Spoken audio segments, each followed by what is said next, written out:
Bom dia, muito bom dia. Hoje, Salmo 119. Ontem nós falamos de uma pequena curiosidade, né? Que o Salmo 118 é o capítulo central da Bíblia, né? Que está no meio da Bíblia. E uma curiosidade também sobre o 119 é que esse é o maior capítulo da Bíblia. Então, o 117, que nós lemos há 2 dias atrás, é o menor capítulo da Bíblia. Esses três juntos têm essas características. E no Salmo 119, ele fala sobre a palavra, sobre aquilo que a palavra gera em nós. Em todo o tempo, nós falamos sobre Deus. Cadê Deus? Falamos sobre Cristo. Cristo viveu nessa terra, é verdade, morreu e ressuscitou, mas cadê Cristo? Ou então, falamos em temas, por exemplo, como ouvir a voz de Deus. Como eu faço para ouvir Deus? Como eu posso tomar uma decisão diante de caminhos que eu tenho a seguir? Como fazer uma escolha? Como ensinar meus filhos? Como viver dessa terra? Como ser um cônjuge melhor? E enfim, são várias perguntas que passam pela nossa mente. Várias perguntas, vários questionamentos. E o Salmo 119 responde a tudo isso falando de um assunto: a palavra. A palavra é o segredo, a palavra é aquilo que nós temos em mãos. Se nós, com a palavra em mãos, nós temos algo para meditar, nós temos algo para aprender, essa palavra é assinada pelo próprio Espírito Santo. A Bíblia vai dizer que o Espírito Santo inspirou homens a escrever, homens e mulheres sobre essa palavra. Tudo aquilo que está escrito é escrito para a nossa edificação, para o nosso aprendizado, para o nosso ensino. A Bíblia foi um livro escrito ao longo de 1.600 anos, em 3 continentes diferentes, por 40 autores diferentes. Pare para pensar a complexidade disso tudo.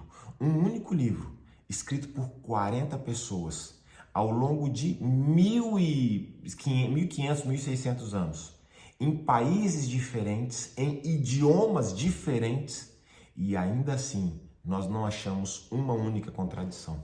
Uma única contradição. Às vezes, quando nós vamos escrever algum pequeno texto ou nós estamos pensando em algo, quantas vezes o nosso próprio pensamento, a gente pensa em algo, daqui a pouco, puxa, mas agora o que eu estou pensando está diferente. Agora aquilo que eu estou escrevendo está diferente daquilo que eu comecei a escrever. Quantas vezes nós mesmos entramos em contradição nas nossas ideias e pensamentos e está tudo certo, isso é normal. Agora nós pegamos um livro com 40 pessoas escrevendo, nenhuma delas se contradiz. 3 idiomas diferentes, países completamente diferentes, continentes diferentes, as culturas são diferentes, as épocas são diferentes, as tradições eram diferentes. E ainda assim, não encontramos uma única contradição em tudo isso. Existe algo especial nesse livro. E aqui tudo que nós falamos a respeito de Deus e quantas promessas Deus tem para nós. E a palavra, a minha segurança que eu tenho é na palavra. As promessas que Deus faz para mim, Ele faz para cumprir a sua palavra. Então, quando eu estou na palavra, as promessas me alcançam. Quando eu estou na palavra, aquilo que Deus escreveu para nós se cumpre nas nossas vidas. Entende? A palavra é o segredo. Devemos gastar tempo na leitura e na meditação. É ela que nos ensina tudo aquilo que precisamos saber. Esse Salmo 119, ele é um dos capítulos que eu mais gosto de ler na Bíblia. Inclusive, alguns textos da Bíblia eu preciso ler em pé. Esse é um deles.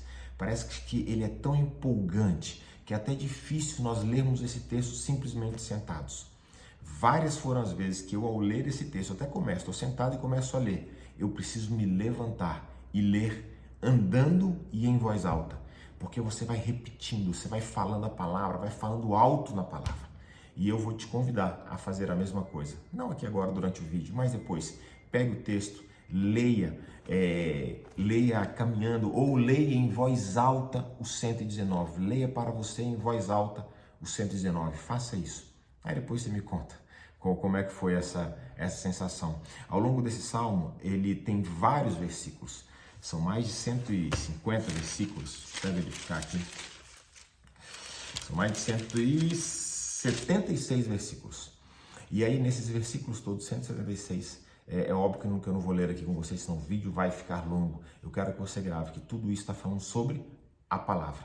E eu peguei alguns textos aqui apenas. Fui marcando alguns textos, algumas marcações minhas antigas. Inclusive eu sugeri para você, quando você for ler a sua Bíblia e você encontrar algum texto que você goste, pense numa Bíblia nova, que você nunca fez marcação nenhuma. E eu sugiro a você, marque a sua Bíblia, anote a sua Bíblia. Pode fazer isso sem constrangimento algum. Quando você for ler a sua Bíblia pela primeira vez, você vai fazer uma bolinha nos versículos que te chamarem a atenção. Faz só uma bolinha. Quando você terminar de ler a sua Bíblia, você vai recomeçar. Quando você ler pela segunda vez, você começa a sublinhar os textos que você mais gostou. Você vai reparar que tiveram textos que te chamaram a atenção na primeira vez e não te chamaram na segunda vez. E ao mesmo tempo, textos te chamaram a atenção na segunda vez e não te chamaram na primeira. E terão textos que te chamaram a atenção nas duas vezes. Vai estar a bolinha e o sublinhado. E assim você começa a ir dando forma nas tuas meditações, na tua leitura, extraindo o máximo de conhecimento. Faça isso. Fica isso como uma dica de leitura. Salmo 119, verso 6. Então não terei do que me envergonhar quando considerar todos os teus mandamentos, não terei do que me envergonhar. Vivemos uma geração que vive se envergonhando por tanta coisa que às vezes vem a público, em redes sociais e por aí fora, que causa constrangimento nas pessoas. Quando isso acontece, podemos ter uma certeza, não viveram de acordo com a palavra, porque a palavra, quando nós vivemos, nós não temos do que nos envergonhar. E o texto vai continuar e vai dizer aqui, verso 9, de que maneira poderá o jovem guardar puro o seu caminho, observando pela palavra. Isso aqui é para aqueles que têm filhos pequenos. Como o jovem pode guardar puro o seu caminho? Observando pela palavra. Eu uso muito esse texto e uso muito a palavra de Deus para ensinar aos meus filhos. E graças a Deus temos colhido os frutos. São filhos maravilhosos, filhos abençoados que andam no temor e na lei do Senhor. Guarda no coração as tuas palavras para não pecar contra ti. Muitas vezes nós não queremos pecar ao Senhor. Senhor, eu não quero pecar. E aí nos esforçamos para não pecar. Nos esforçamos, tentamos fazer de tudo para não pecar, para não errar. Mas estamos nessa constante batalha contra o pecado. Mas o texto diz, guarda no coração a tua palavra. Esse é o segredo. Eu não vou lutar, não vou me preocupar em evitar o pecado. Não vou me preocupar em lutar contra o pecado. A minha única preocupação será guardar no coração a palavra, porque quando a palavra estiver em meu coração, o pecado já não acha espaço na minha vida. O texto continua, mas me alegro no caminho, com o caminho, nos teus testemunhos, do que em todas as riquezas. Nós precisamos, a nossa mente, a nossa forma de pensar e entender a palavra tem que começar a mudar. A grande riqueza dessa terra é em ter essa palavra. Essa palavra sim nos assegura uma riqueza incomparável sobre a face da terra. E lembre-se sempre, o tempo que nós vivemos nessa terra ele é limitado. Deus tem uma eternidade para nós. Esse é o lugar onde nós devemos estar, na eternidade. O tempo presente nessa terra é somente para nós decidirmos onde queremos passar a eternidade. Não fique preso demais a essa terra. Coloque os teus olhos na eternidade. Lá é o nosso foco, para lá nós iremos. Nós nascemos para estar nessa eternidade com Deus.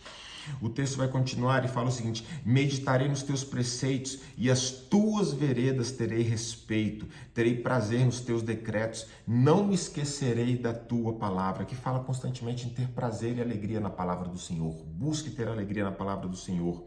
Desvendo os meus olhos para que eu contemple as maravilhas da tua lei. Desvende os meus olhos, que essa seja a sua oração. Cada vez que você ler um texto que você não entender, ore ao Senhor. Senhor, me faz entender esse texto. Então continue na sua leitura. Você pede uma oração, você em oração pede ao Senhor para entender a sua palavra. Ele vai te fazer entender a palavra. E aí você vai continuando na leitura, aprendendo, anotando as tuas dúvidas, as tuas perguntas. Depois ore por cada uma delas. Busque pessoas que já leram a palavra, se aconselhe com essas pessoas, ande com quem lê a palavra, com quem ora.